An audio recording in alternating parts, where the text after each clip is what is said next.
Hello, everyone. Welcome to Natty News, the nattiest news show in the world. My name is Natty, and I'm joined by future physiotherapist Pat Wu.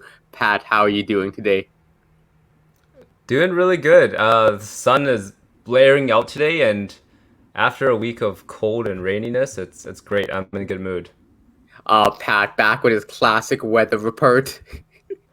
I learned it from my favorite podcaster, Zach. Oh man.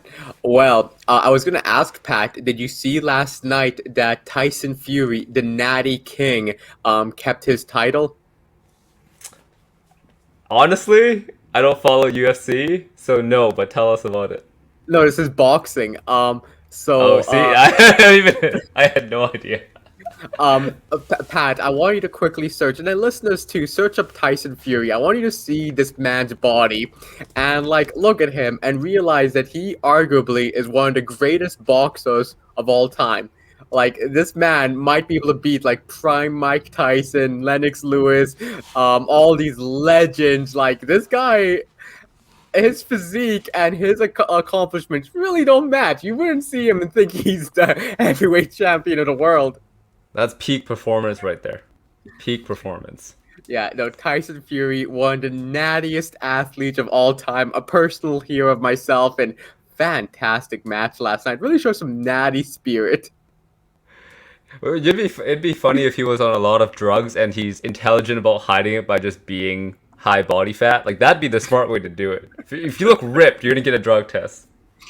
So it's kind of funny too because like during the Olympics, when a lot of like people get popped for like steroids or like any PEDs, they don't always look like super jacked. Like I That's remember true. back like 3, 4 years ago, the Russian men's curling team was caught on roids, and they just looked like 50-year-old guys. Like none of them looked jacked, none of them looked anything, but they were all taking PEDs. So it's kind of surprising some people how they look even on the juice.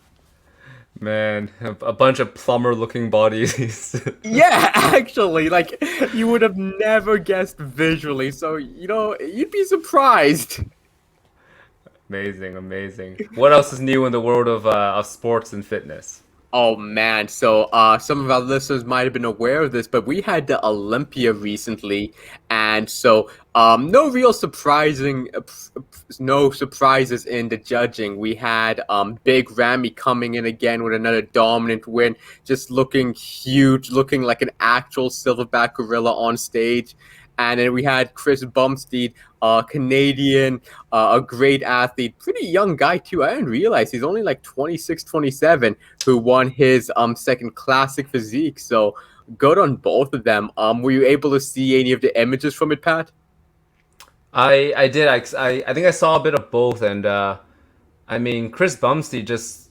I mean, it's called physique now, but it kind of like looks like it's very comparable to like your Arnold Schwarzenegger era like bodies. Like it kind of just looks like an anatomical like drawing V taper and he's got actual abs and all that. So he looks good. Like he's yeah, and he's super ripped and has good symmetry.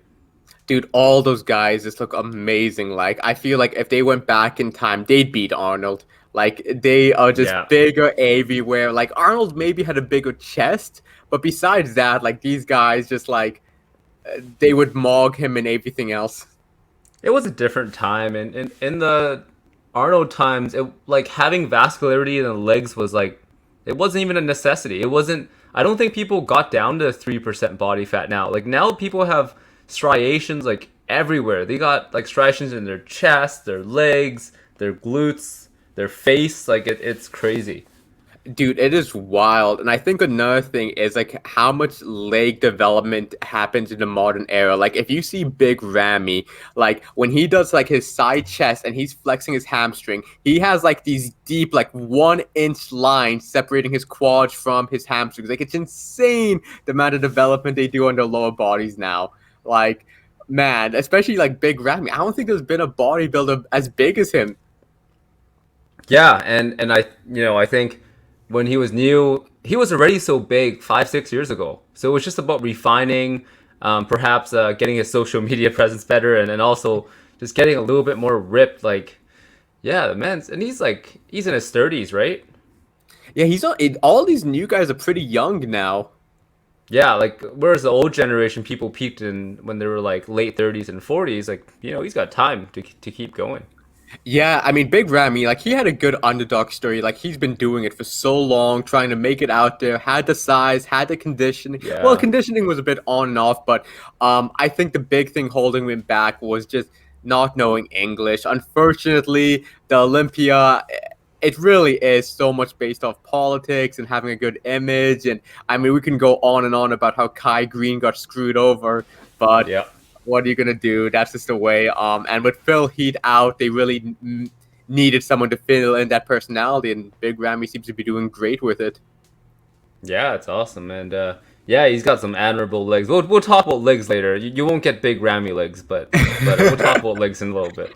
I did want to ask though. I'm kind of feeling like classical physique. I think is going to be the new dominant factor. I don't think people are going to care much about just the mass monsters from traditional bodybuilding much more in the future. I think we might be seeing the end of the mass monsters, big as you can be bodybuilders, and going to be focused more on like the Chris Bumstead classical physiques.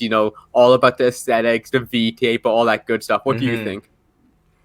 Yeah, I think so. And there's like multiple reasons too. I think to not that me and you will ever be able to connect to this experience, but the experience of taking a let's say 5'9" physique and being 300 pounds lean requires obviously a lot of drugs and just like I can imagine that just being in that body from a daily basis is just very stressful. Like I'm making this up. This isn't scientific, but I would say it's as difficult as being like obese and being the same size, right? Because muscle tissue actually takes more to sustain, right? And this is beyond what your genetics have programmed. You're almost like surpassing what's originally been programmed, and I would imagine that at least with classical physique, being maybe 5'9" and 200 pounds lean, yeah, you're still on a lot of drugs. It's still not healthy by any means, as no sport is, but I think it's more sustainable.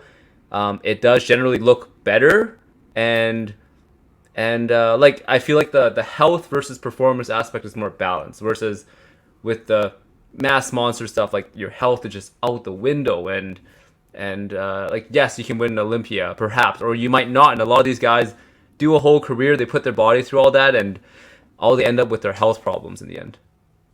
Yeah, it's true. I mean, you can even say with the classical thing to use like it's no surprise Chris Bumstead and all these classical guys, none of them are natty. They're all on a Yeah, cocktail of drugs, but I mean, you could argue though that being around that 200, 250 pound range is a bit healthier than pushing up like the 300 pounds yeah. of some of these mass monsters.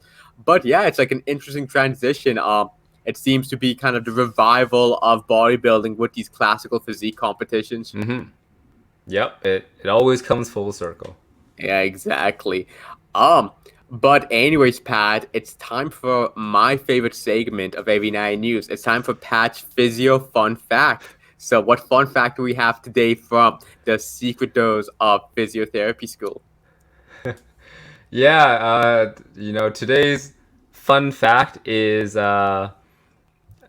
when we talked about the thigh last week and one of my favorite muscle groups, the quads, and then I realized I might be calling the quads wrong because our fun fact today is that it's actually been discovered that there may be a fifth head of the quad. So for those of you who don't know, there's four heads of the quads, and to make it simple, there's your inner thigh, your medial thigh, there's a lateral side, there's a muscle in the middle, and then there's one deep to that. So 1, 2, 3, and 4.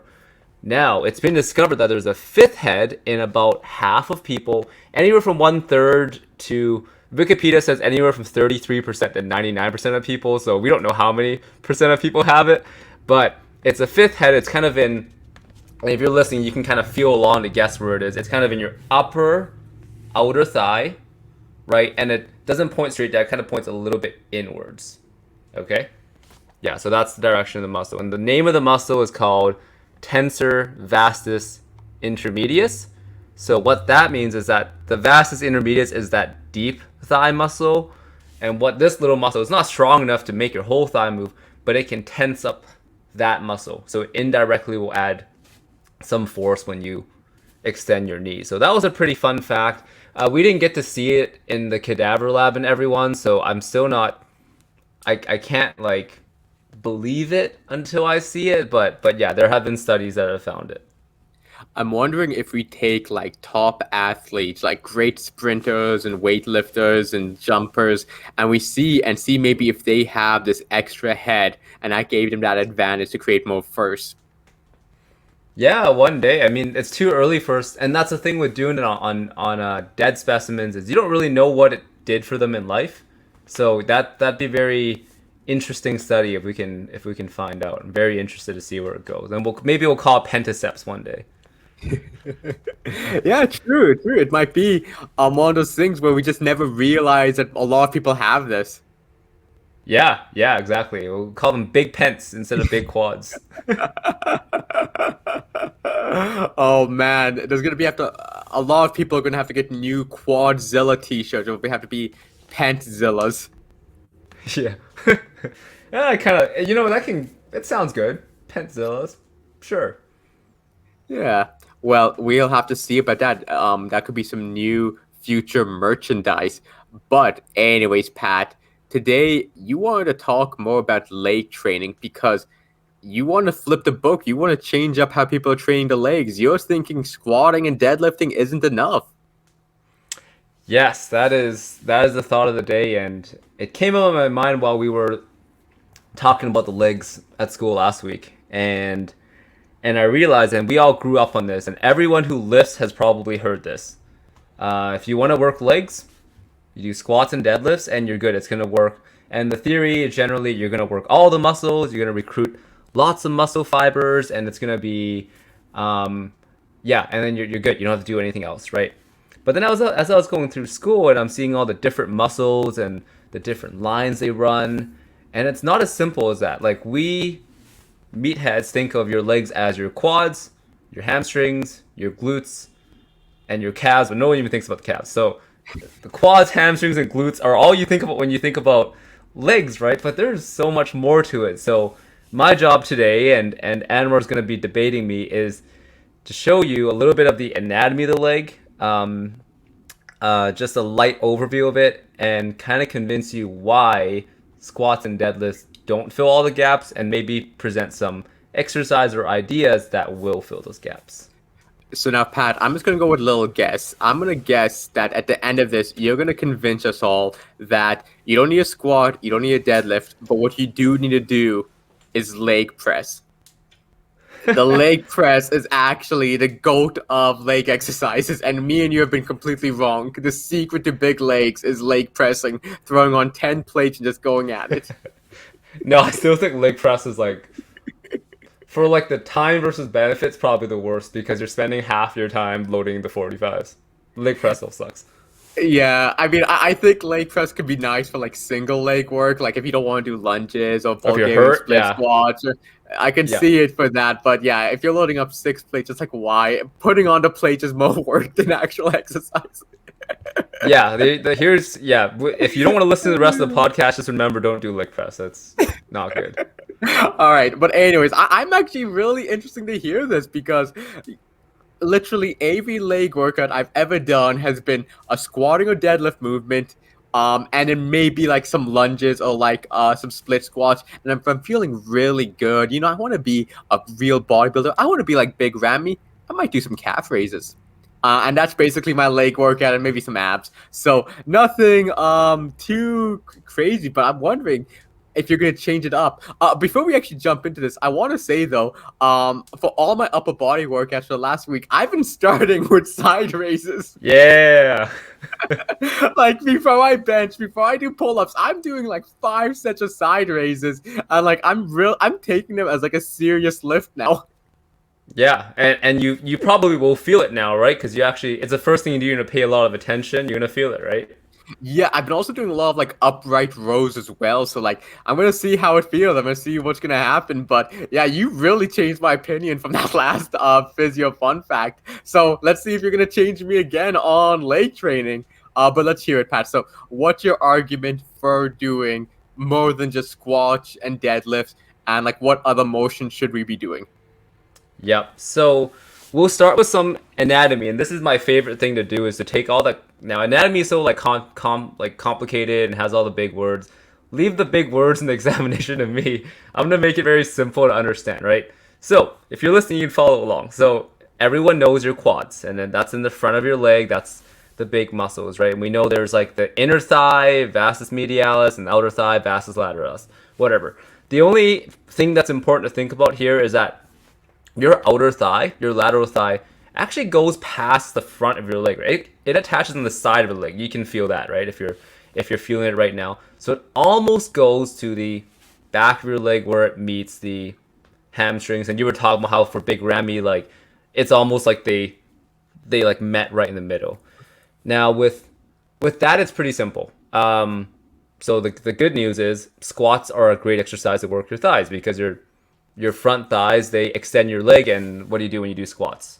You're there. So squats are great for quads. You know, I'm not crazy. Like I still believe in squats for that. That's why our quads are relatively big, right? Now moving on to that. So if you're following along, put your hand on your inner thigh, and then you move just a little bit inner of that before the hamstring. Those are your adductor muscles, right? And then now in the past, you know, when we were teenagers and we were on YouTube, we would laugh at the bikini athletes who were doing the leg closing exercise, the adductor machine. We are like, what a stupid looking, suggestive exercise. Like this is ridiculous, right? But but what we don't realize is that, so let's talk for aesthetics and for performance. So for aesthetics, there are actually 5 different muscles there in that compartment of your thigh. And they are not small. There's one called the adductor magnus. It's literally like in my leg, not like the full size of my forearm, but like from about like the middle of my forearm to the bottom. It's like that big in your leg. So that is not a negligible muscle. So, you know, if you're looking for like overall leg development, you shouldn't skip that, right?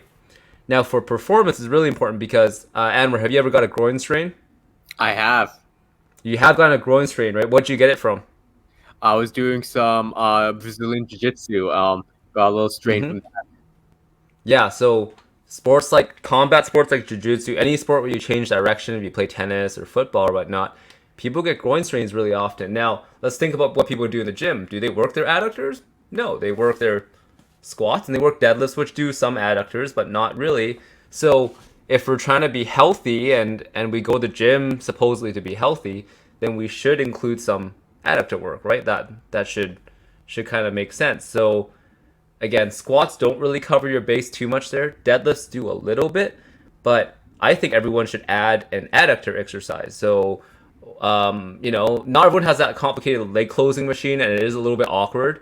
But a simple one is to do, they call it Copenhagen side plank or just leg elevated side plank. So if you do a side plank, you put your top leg on a bench, and then your bottom leg is like pushing up. So you're trying to squeeze your legs into each other, and that performs that function, right? Have you done that one before? I haven't done the side plank variation. That's actually an interesting way of doing it. A little bit of a tangent, but I actually used to train my adductors and abductors a lot when I used to pull sumo because I found like Mm. if I didn't train those, I would always cave my knees in while pulling sumo and I get like some nasty knee pain from it. So it was kind of like with sumo pulling, I really felt like you had to train those. But then afterwards, I kind of got lazy and stopped caring about them. But that's a good reminder to bring it back in. And also another reason is I found the abductor and adductor machines have been getting a lot more busier at most gyms I have. Like back when we were teenagers, no one would touch Yeah. them. But now I think more people are starting to realize the importance of them and they're getting more popular. So it's like, oh, I don't want to wait for this. Yeah, so try that one. And a simple test is like, if you're a pretty good athlete, can you do 30 seconds of an adductor plank with a straight leg? And then, so like, let's say you can squat 400 and deadlift 500. Can you do 30 seconds adductor plank? If you can't, there might be a weakness there. And there's not only injury prevention to be gained, but there's also probably new strength gains to be made if that is a particularly weak area. Yeah, definitely. I feel like that's kind of the biggest things about knees caving in. Like whenever I start noticing my knees caving in any movement, I'm like, okay, it's probably my adductors weaker or something. Here's another fun fact. When your knees cave in, it's actually usually not your adductors that are weak. Maybe it's your the ones that open your legs. But here's a fun fact: you've seen those really strong powerlifters or weightlifters when they squat really heavy. When they come halfway up, their knees will go in and then back out. You've seen that happen, right? Yeah, yeah. So what that happens is that is a reflex where your adductors are coming in to help. So your knees cave in real quick so that your adductors can blast on, and that helps you break through the sticking point. And that's usually only seen in advanced athletes. It's not the same as when a novice athlete is just knock-kneed, right? It's like they're going up and it's like a boom, and then it blasts them up, and that's their adductors firing really hard to give them extra strength. I feel like I definitely have seen that before. I think I see it a lot more in like women's powerlifting. So it might be like what you're saying, that like they have such strong adductors that they can use that as like a bit of a springboard to go with. Yeah, as an extra, like, at a max lift, as an extra way to add power to it, and it's pretty cool how it works together.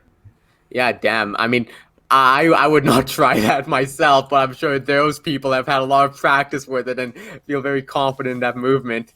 I'd be just terrified of just ruining my cartilage. Yeah, that's not how you train your adductors. That's just sometimes when it's used. Yeah. Yeah, and also I always get them confused, the adductors and abductors. So which one pushes you out? Is that abductor? So when you add your legs together, so your legs go in and towards each other. When you abduct, they get abducted away, so they go away. Okay, yeah. So I was mistaken. Yeah, so the abductors help to make sure your knees don't get caved in. That's a good way to remember it. A little tip. Yeah, exactly. Cool. So that's hopefully I convinced someone to do some adductor work. But moving on from there, so we were at the inside of her leg. Wait, And actually, now we're going to I want to yeah. I want to stop there for a second because here's the thing. So for performance, I think we can all agree that okay, that you make a good point about performance. That's important. Now let's say I miss a gym, bro. I don't give a crap about performance. I just want to look good. Is Yeah. there any value for me to do this if I don't care at all for performance? Just purely aesthetics. I want to be Chris Bumstead. Why should I do the leg, like these leg machine stuff of closing and opening my legs? Well, it's like you want to fill out your pants, right? That's like, if you generally want to have like more muscular defined legs, and for the same reason where if you were wanting a better upper body, and if you don't do shoulders, you're not going to fill out, the width of your legs. In the same sense, if you're not working your inner thigh muscles, then you're also not filling out your legs from there. So you might have very like thick legs from the front and back, but perhaps not very thick from the sides, if that's something you desire, right? So because they are, again, remember, everyone thinks of them as little support muscles. They're not. They're big, bulky muscles. And if you want that like full look, where when you do, what will be a pose? Like when you do like like if you do like a front double bicep, where your legs you're supposed to be a little bit toe out, and you can see the inside of your legs. You got nothing there and massive quads. It looks a little strange. Yeah, and that's actually a good point, and you can argue by increasing kind of like the side width of your legs, it will also make your waist look smaller. So from an aesthetics point of view, Yeah. you do get more of that V-taper look with the wider your legs are, which you get from doing these. Yeah, like as a bodybuilder, like all the big muscles matter, right? Like those are what you get good bang for your buck. You can make yourself look bigger really easily, right? The little muscles, like not as much for in terms of aesthetics. All right, nice. All right, I think you've convinced everyone to train the inner thigh now. Yes, absolutely. So we move on, and then we talk about your hamstrings, and let's go back to our main characters, our deadlift and our squat. So your hamstrings have two functions. They extend your hip, so they either move your leg back, or when you're bent over like a deadlift, it helps you stand up. Hey, that works pretty well. The other main function of your hamstring is to bend the knee, and that everyone knows that. You don't need to be a kin major to know that, because that's why hamstring curl is a thing, right? Now, when we think, so deadlift is good for your hamstrings, but the main function of the hamstrings is to flex or bend your knee. But nobody does hamstring curls, or all our functional athletes, or all of us like powerlifting, weightlifting enthusiasts never do any hamstring curling, do we? Oh, now here's the thing. So I know what you're talking about, Pat, but what I'm thinking is when I'm doing a squat, especially like maybe a lower bar back squat, when I'm descending, I'm flexing my hamstrings a lot because like I'm slowly descending into position, keeping everything pretty tight. So I feel like you do get some hamstring work on the descent, and then when you kind of push up, then it is going to be more quad dominant and lower back dominant. But I do feel like you do get some of that hamstring work when you do the descent of like heavier back squats, especially like in a lower back firm. In a low bar squat, if you do it, you get some. But then the emphasis here is you get some, right? Like you don't. And perhaps the question is, some people are very like glute dominant or hamstring dominant. And for example, if you're very glute dominant, like for example, I am glute dominant, that means you could get away with years of squatting, thinking that your hamstrings are getting stronger, but there is a chance that your hamstrings somehow find a way to avert doing a lot of work. So, yes, there are people where squats and deadlifts can be ideal, but for some people, like for me, like we've talked about how my hamstrings are like characteristic weak. Like even if I just bend my knee really hard, it'll cramp because I've compensated and found a way to work around it, even with a good squat and good deadlift, to have not the best hamstrings. Hmm. Yeah, because I remember when I was more into like powerlifting and doing those low bar squats, I remember like I cramped out my hamstring on the descent of a squat Yeah, before, and so like I do feel my hamstrings a lot in like a low bar squat, but that could maybe just be I'm more hamstring than glute dominant, or at the time I yeah. was. Um, okay, so that's an interesting idea that there's a need to do that bit of that hamstring curl movement. Now, what's the value in that instead of just doing like straight legged, like stiff legged deadlifts and stuff? Yeah. So you want to think of it like being specific. So when you extend your hip, there are generally two muscles that can do the work. So there are two players that can do the work for you, and that is your hamstrings or your glutes, right? So there's a very good chance that you're using both 50-50 and all is good and fine. But there's also a very good chance that for whatever reason, we won't get into it, you use 80% of your glutes and you find a way to not recruit your hamstrings very much. So then again, you could be going through years and years and years, and your hamstrings don't actually get as strong as they should, and your glutes get really, really strong. But when you do a hamstring curl, what does it work? Your hamstrings. There's nothing else that can possibly be affected. So if you know or you suspect you have weak hamstrings, I think you should do the most direct method to the solution, right? Because then you know you're strengthening what you want to. So I remember, and this could be just some bro science, but I remember someone was mentioning about like hamstring curls could actually damage your knees because it kind of puts some pressure. I'm not too sure about the science of it, but I remember like bros used to say at the gym, like, "Hey, don't do any of the leg curls. Like they can damage your knees." So is there any truth to that, or is that just some like bro science, or is it just maybe people going too heavy on it, like going for like a 5 rep max on it? Yeah, it's generally not true. The theory is that your knees become more vulnerable the more you bend them, but it you would suspect that more in like an open chain movement, like a squat, where weight's compressing down in it. But in a hamstring curl, you know the the all you're doing is just curling with a machine. Like there's not a lot of direct pressure on the knee at all. People come off ACL surgeries, and that's one of the first things that you're able to do is leg extensions and leg curls because of that. So way less injury risk. Like actually, if you're really really not wanting to get hurt, I would do leg curls. Like if you want hamstrings. Okay, so the value of doing like the leg curl is that the hamstring curl is that it's a complete isolation movement, so you know you're working your hamstring. While if you do like a deadlift or something else, you might be getting some glute, you might be getting some other stuff that isn't exactly some hamstring training. Yes, like if you really want that hamstring and you just do deadlifts, you're leaving it somewhat to chance. Or, yeah, you're leaving it somewhat to chance or your own anatomy whether or not you're getting the benefits you really want. Okay, so that's interesting. Yeah, because like I do like doing hamstring curls. Like I sometimes just do them for fun because like I like the pump and the feeling of it. But I Yeah. kind of feel like I'm not doing much work. It's just kind of like an enjoyable thing when I have some extra energy. But you're making it seem like you should really make it more of a staple movement. I'm guessing though you might recommend doing something like the Nordics, right? Yeah, and so the Nordics is somewhere of an in between point where everyone talks about how the Nordic prevents injury for the hamstring because it does both functions at once. It's pretty cool. You are extending your hip while straightening and bending your knee all together, right? So then you're working both functions at once, and when you have to actively straighten and bend the knee while you extend the hip, then you know the hamstrings are going in. Anyone who's done a Nordic can tell you that their hamstrings were definitely firing hard. I've actually noticed, I've been seeing more people doing Nordics at the gym. It might be that I didn't realize they were doing it before and I just forgot, or that it's just getting more popular of a movement because I see it maybe once a week someone is doing like a Nordic hamstring curl.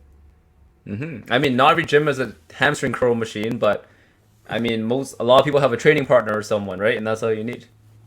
Yeah, that's true. I also feel like gym goers are just get smarter and smarter every year. Like some of the stuff that was like common knowledge back in the day, it's like, how did people believe that? Yeah, it must be the amount of natty news that's being pumped out. Well, let's take credit for it. We're the ones changing it. It's not all the thousands of other great content out there. Yep, exactly. Oh man. All right. So we got down to inner thigh. We have hamstring isolation movements. What else? What else do people need to change? Yeah, so far we went through those two, and then we get to your glutes. And Amber, what do you think is good for glutes? What exercises do you think are best? Honestly, squats and deadlifts. Like I know, bridges are very popular now. I haven't really gotten into them, but maybe you'll convince me now. But I think personally, stiff-legged deadlifts. I think stiff-legged deadlifts for hamstrings and glutes. You can't beat them, in my opinion. No, I don't disagree with you. Squats and deadlifts I think are actually really good for glutes because the function of your glute is to extend the hip. So a squat you do that, and then with a deadlift you also do that. And its other function, which is minor, is to like open up or lateral rotate your hips, and that's like the whole knees out thing. So a sumo deadlift we can argue might be a little bit better for glutes than a conventional deadlift, but both are pretty good. And a squat, anytime you're rotating out, you're gonna work the glutes. So here, yeah, I think that's good enough for glutes, to be honest, squats and deadlifts. But some people can't do them for whatever reason. I think hip bridges are also very beneficial. They can be a worthy replacement if that's not something you want to do. But no problem with a squat or deadlift here. Oh, so now here's the thing. I'm pretty ignorant about the value in hip bridges. Like I never really got too much into them, but you see them a lot. Like they're super popular, Yeah. and so now like I've seen a lot of experts, like great lifters, talking about how they're amazing exercises and people should do them.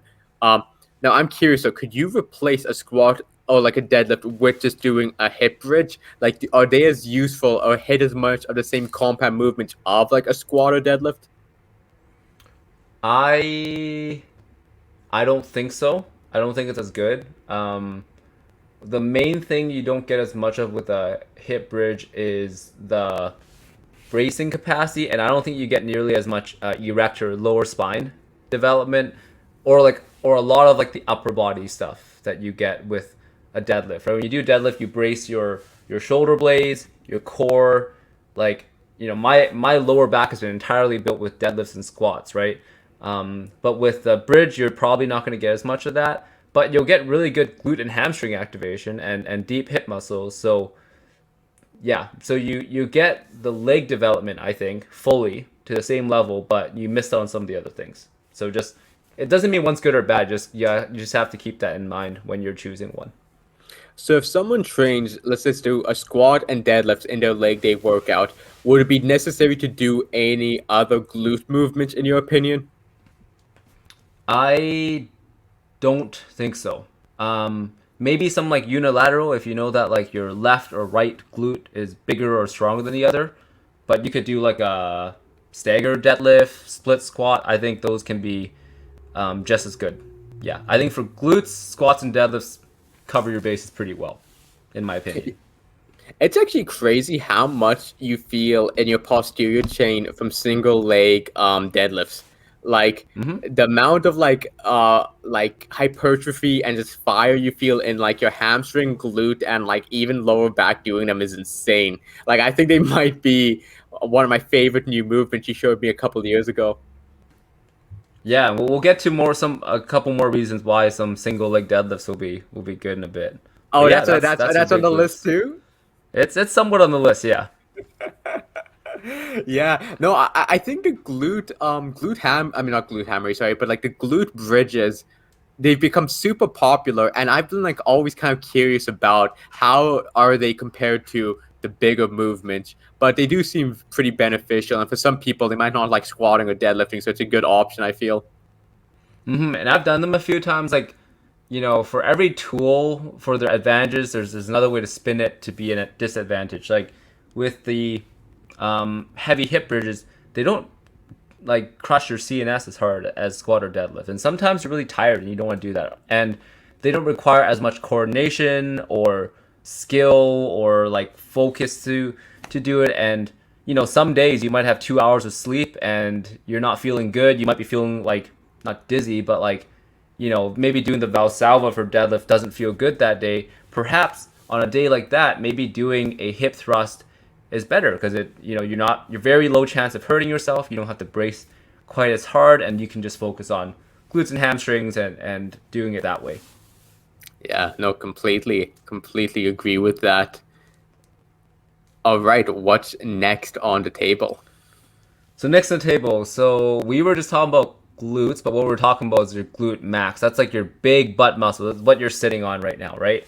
No matter where you are listening right now. But on the side of your hip, so if you put your hand on the side of your hip and you just move your leg a little bit to the side, something tightens up, right? Hmm. Yeah, so that muscle tightens up. So that is your abductor, right? The muscles that move your hips away from each other. And that's your muscle called a glute med. So that is part of your butt, right? So if you want overall glute development, again, for the same idea that we work the adductors, right? Like the glute max gives you like the roundness of your butt, right? But on the side, like if you want that like, those little bit of that width in your hips, your glute meats are involved. And again, from viewing them a couple weeks ago, they are not insignificant muscles. They are, big muscles. So for aesthetics, you should work them. But for performance, it's also very important because they have two jobs. The first job is to move your leg like up and out, which is like maybe important. But the other more important function is that they stabilize your hips when you walk or for balance. So if you ever stood on one leg and like, I know me and you do not have like the best balance in the world. When we stand on one leg, sometimes like, like our pelvis drops and our hip gets unstable, right? The main purpose of this muscle is to stabilize your hips, to be when you're performing exercises or balancing or walking or doing any type of activity. So and this muscle is not worked super hard, I don't think, when you're doing squats and deadlifts, because squats and deadlifts are on 2 feet. They're super stable. They're with like a steady bar. It doesn't require that much stability, right? So the way to work it is to either work it directly by like you can do a side plank and just raise your leg. Like we thought those are stupid before, right? Those like leg raised on your side, but they're beneficial. Or you could do like any type of balancing exercise, single leg deadlifts. That's why they work so well. And you feel it in your butt and you feel it in your like deep in your hips. That's what you're feeling. You're feeling those deep muscles turning on when they maybe haven't been activated very much at all before. I just want to comment, Pat. I've done a month of yoga, so now I have inner peace and perfect balance. So do not put me in your unbalanced ass category. And a very thick side butt, right? The thickest. I make Cardi B look like nothing. Like your hips just protrude from the frontal view. Oh man, like it's wider than this camera frame. You wouldn't be able to see it if I stood up. But anyways, continue. Yeah, so that's and then we're on to the last, and this isn't too major, but your deep hip muscles, again, where you've heard of like your like muscles that rotate your hip, right? Like people get like piriformis syndrome or like pinched hips, like that's a common term that's used. And this isn't too major, but I think what everyone should know is that there are actually 6 muscles here. So again, it's not insignificant, and the biggest one of them it's called a quadratus femoris. Who cares? Doesn't matter. But the muscle is like from your butt, it's like this big. Like it's like the size of my hand. So again, it's like, it's not insignificant. Perhaps it can add some thickness to your butt, but maybe that's the less important part. More importantly, if your hips aren't able to rotate well, then when you squat and deadlift, your knees are more likely to cave in and whatnot. When you run, your knees and hips will be more unstable, making you more susceptible to injury and all those things. And also, a lot of these muscles are very close to your sciatic nerve. So that's the big nerve that runs all the way down your leg, and supplies like your whole, mostly back of your leg, right? So if these muscles are really tight, you never ever stretch them or activate them, perhaps they can pinch down on the nerve. And what happens when you get that? You get all the nerve and tingling and sciatica that can arise off that. So, you don't have to make a big deal of it, but you should mobilize these muscles with, like, we've done 90-90s is very common, or just, pigeon stretch that you would do in yoga. And then perhaps, doing some clamshells and seeing, with a medium band, can you do 10 to 15 clamshells? If you can, you're probably fine. If you can't, you're really weak there, and then maybe you should make sure you work it just to keep them healthy. All right. No, I mean, that seems pretty logical. Now, you mentioned a lot of different exercises, Pat, so I'm wondering, putting it all together, what should a full leg routine look like? Yeah. So a full routine of legs, I think should have a squatting movement, unless for whatever reason you can't do it. So you should start with a squatting movement. You can argue that for certain people, maybe unilateral is better. Maybe a split squat's better if like you have terrible balance between the legs. But let's just say squat to keep it simple. Then I think a deadlift movement is usually better than a hip thrust movement because you get more of those back and bracing benefits. But let's say they're interchangeable, so deadlift or hip thrust. But then beyond that, it's really important to have, I think, at least once a week, one adductor inner thigh exercise. So I suggest the adductor side plank, where you raise your top leg on a bench. And then I think you should also have one knee flexion or knee curling exercise. So doing a hamstring curl or Nordic once to twice a week. I also think then lastly, you should have at least one hip stabilization exercise to work the outer hip. So either doing some single leg deadlifts, or doing some leg abductions, like laying on your side and raising your leg. You can even add weight to those. And then lastly, making sure that you stretch and strengthen your ability to rotate your hips. So doing either pigeon stretch, 90-90 stretch, frog stretch, any of those work pretty well. And then testing your strength, making sure that you can actually rotate your hip without them cramping up. All right, now that sounds pretty good. So I'm actually surprised, because I was thinking at the beginning of this, you were mentioning the importance of calf raises, because I hate calf raises. But all this stuff. Oh, I just forgot the calf raises. But yeah, you should do calf raises too. Okay, why? Why should we do calf raises? Why should you do calf raises? So they are, like, if you just look at your calf right now, they are not an insignificant muscle, right? They are long, they're thick muscles, and they run, like, they're, your calf muscle is pretty much almost just as long as your thigh muscles, right? So, but beyond that, so when you do squats and deadlifts, like, let's say when you do squats, your shin remains pretty neutral, right? Your heel should stay flat. That's one of the big cues of a deadlift. And what is the function of your calf, or your back of your calf, your gastroc muscles? They are to plantar flex, or to raise your heel off the ground. So they're not doing anything significant in a deadlift, right? In a squat, once again, your heels don't move. Your knees move forward, so you stretch the calves. But again, you're not putting them under any significant load, right? So now if you want aesthetics, why wouldn't you be focusing on a very big muscle group, right? And a lot of people have lost bodybuilding competitions because of small calves. And like, you can blame genetics, but you should blame genetics after you've actually put some effort to try to grow them first. Now, for performance, for health, like, a lot of people have tight calves, and I think a lot of that's because you've never given effort to try to strengthen them, working their range of motion. And for sports, your calf muscles, they attach to the back of your knee, like for preventing knee injuries and things like that. Your calves are just as important to as stabilizers. They help you to hold your knee in the place it's supposed to be. If you're not jumping as high as you want, running as fast as you want, doing all that, if you've already tried strengthening everything else, like maybe the calf can again be a weak link. And I think, if you're being comprehensive, why not address the weak link? And calf raises are such a non-stressful thing to do that I think it's definitely worth applying yourself to. Now, an argument you might hear is that people are like, you know what, I run like 10K 3 times a week. Like I get a lot of calf work, and isn't the calf muscle mostly slow twitch muscles? So wouldn't that cardio be enough work for it? Why would I need to do these types of like calf raises or something to work on it? Sure. If you run a lot, you're probably doing pretty good for them. But so one thing you want to keep in mind is that calf strains are a somewhat common thing, right? In runners, in long-term runners, like calf strains are pretty common.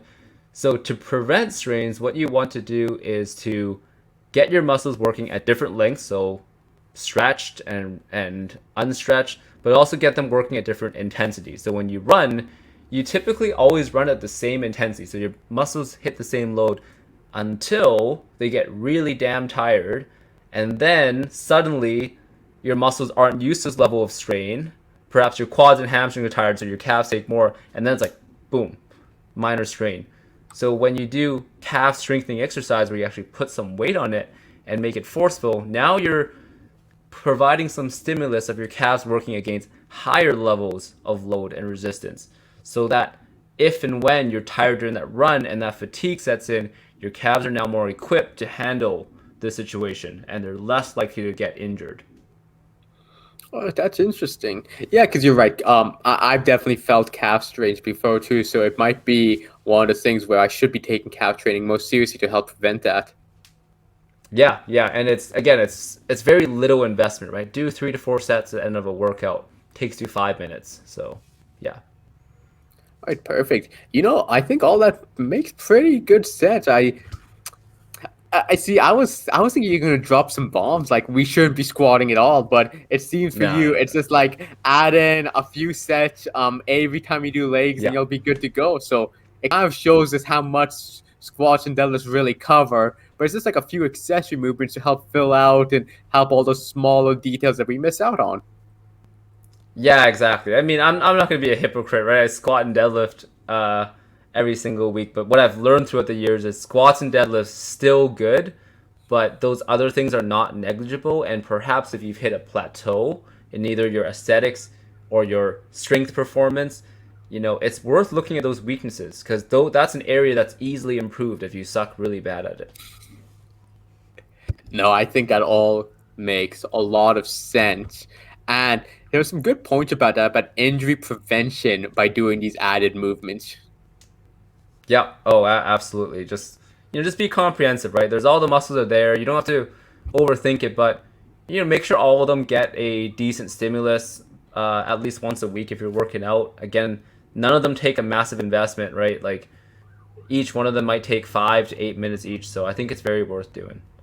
Yeah, no, I agree. I mean, man, Pat, you're gonna be making me doing side raises and hamstring curls. Like you're going against everything I knew before. I'm doing all these isolation movements I used to scoff at. Exactly. Hey, and then you might realize it's one of them like lateral raises that you suck at. It's like, you know what? Maybe I should take them seriously. I'm so bad at them, right? And that will motivate you. Definitely, that I'm gonna be the strongest lateral raiser in the gym. With your 35s. It's a big goal, actually. 35 is a lot. Oh, dude, yeah, 35 would be amazing. Yep. Yeah. All right. Anything else you want to close on? Any other wisdom you want to give about leg training? No, I think that's good. I think hopefully everyone just understood that there's just more than quads, hamstrings, and glutes when it comes to leg training. And just think about that inner thigh, the outer thigh, how the glutes and hamstrings work differently. Remember your calves, and just make sure all the muscles get some love, right? don't skip out on them. They all want some stimulus too if you're in the gym. So that's my key point for the day.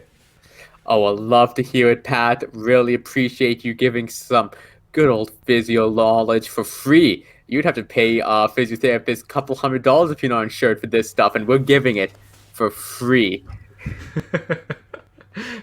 Physio student knowledge, so it should be free. Hey, well, in a few years, it's going to be a different story. But, anyways, thank you, everyone, for listening to this episode of Natty News. If you like what you heard, be sure to give us a comment. Let us know what you think. If there's any topics you'd want us to explore, we'd love to. Anyways, have a great week. Keep making those natty gains. And Natty News out. Natty News out.